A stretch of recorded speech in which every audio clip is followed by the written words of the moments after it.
ayant parlé de la confusion créée à Paris par le proche des Alliés, tout découragement pour ne pas dire plus, de la classe qui avait à conserver de bonnes dispositions de l'ardeur du peuple, qui ne demandait qu'à combattre et auquel on refusait des armes. Je disais que le départ de l'impératrice surtout avait causé les plus mauvais effets.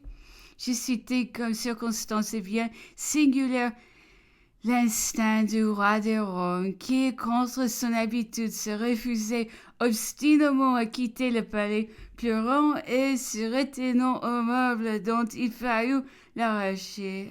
J'ajoutais que les bruits étaient universels parmi nous, que l'impératrice avait voulu demeurer et que les conseils avaient secondé ses désirs lorsqu'il fut exhibé. Un autre précis de lui. Napoléon peut qu'elle quitta Paris en cas de danger éminent de la part de l'ennemi. Oui, sans doute a repris l'empereur, il l'avait bien fallu. L'impératrice était bien jeune et sans nulle expérience des affaires.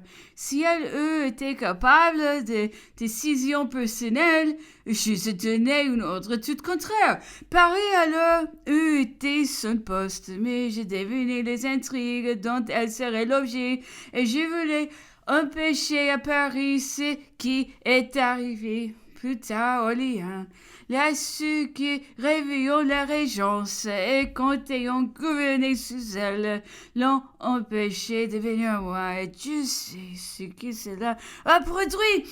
Plus au ciel, qui j'eusse peur et m'ont donné à ton l'ordre de le faire sortir d'Orléans. Il est sûr que le moment des Fontainebleau accumula sur Napoléon et presque en un instant toutes les peines morales dont il est possible d'être affligé ici-bas, vaincu par les défections, non par les armes. Il eut approuvé tout ce qui peut indigner un grand homme ou briser une bonne cœur. Ses compagnons l'abandonneront, ses serviteurs le trahiront.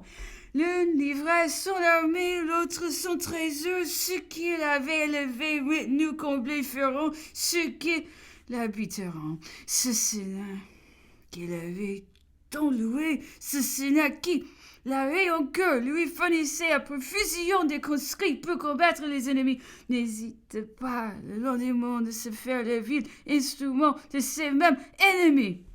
Et sous l'imposition de leur baïonnette irréprochée, impute à crime ce qui fut son propre ouvrage. Il brise lâchement lui-même l'idole qu'il lui-même a créée, et qu'il a si longtemps, si sévèrement encensé. Quel excès de honte, quelle ignoble dégradation! Enfin, et ce dernier coup doit être le plus sensible à Napoléon, sa femme et son fils sont détournés de lui. On s'empare et en dépit des traités des lois en opposition à toute morale, il ne le reverra plus. Il paraît qu'au milieu des temps démons, enterré d'une aussi idiote nature, Napoléon, dans l'excès de mépris des hommes et des choses, ou le désir de quitter la vie, il existe une lettre de sa main à l'impératrice dans laquelle il dit qu'en ce moment on doit s'attendre à tout, que tout est possible, même la mort de l'empereur. Allusion sans doute au mystérieux événement de la nuit de 12 à 13 avril qui se serait passé dans le secret intérieur du palais et dont le manuscrit de 1814 expose la conjecture laquelle, si elle se trouvait une réalité, ne laisserait pas au plus féroce ennemi de Napoléon même la satisfaction du sot et banal adage si fort en usage dans le temps, qu'il n'avait pas eu le courage de mourir. Et quoi?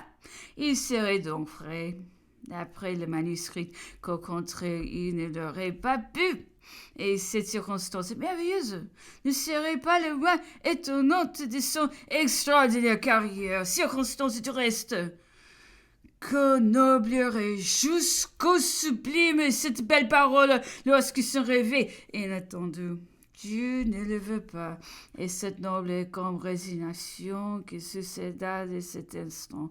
On connaît le touchant et fameux adieu de Napoléon et ses soldats, son dernier embrassement, ces aigles qui rendit immortel. Je tiens d'un diplomate prussien présent à ce spectacle qui causa sur son âme une impression qui ne s'effacera. Me disait-il qu'avec sa vie, est-il ajouté que la commission anglaise, alors son voisin, homme jusque-là, convenait-il très exagéré contre Napoléon, on avait versé des armes. Des larmes. Le respect et la relation qu'inspirait alors Napoléon furent tels et qui, malgré l'imminence de la crise, les grands inconvénients de sa présence, personne n'osa le tourmenter peu hâter son départ. On le laissa respectueusement faire et prendre tous les arrangements qu'il voulut. Le traité d'abdication est doux. 11 avril, ce ne fut que les 29 jours après que Napoléon se mit en route. La première partie de son voyage lui montra partout un respect universel et souvent l'intérêt le plus vif et le plus tendre. Les étrangers jusque-là semblaient n'avoir nulle idée de l'esprit de la France, ni la véritable disposition du peuple à l'égard de l'empereur. Toutefois, on avait cru devoir nager par prudence se sont arrivés à Lyon vers la nuit, si même, je crois, l'on ne s'arrangeait pour qu'il n'y entrât pas du tout. Et voici ce que je tiens d'un des Anglais distingués détenus si longtemps en France et qui résidait précisément à Lyon.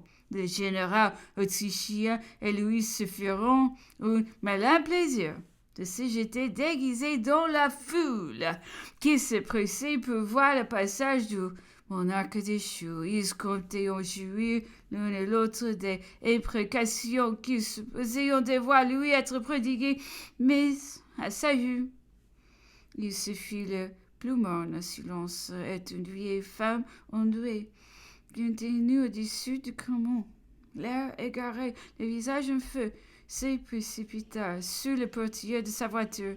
Les deux curieux crurent qu'elle allait éclater. « Sire, lui dit-elle, avec une espèce de solennité, que la bénédiction du ciel vous accompagne.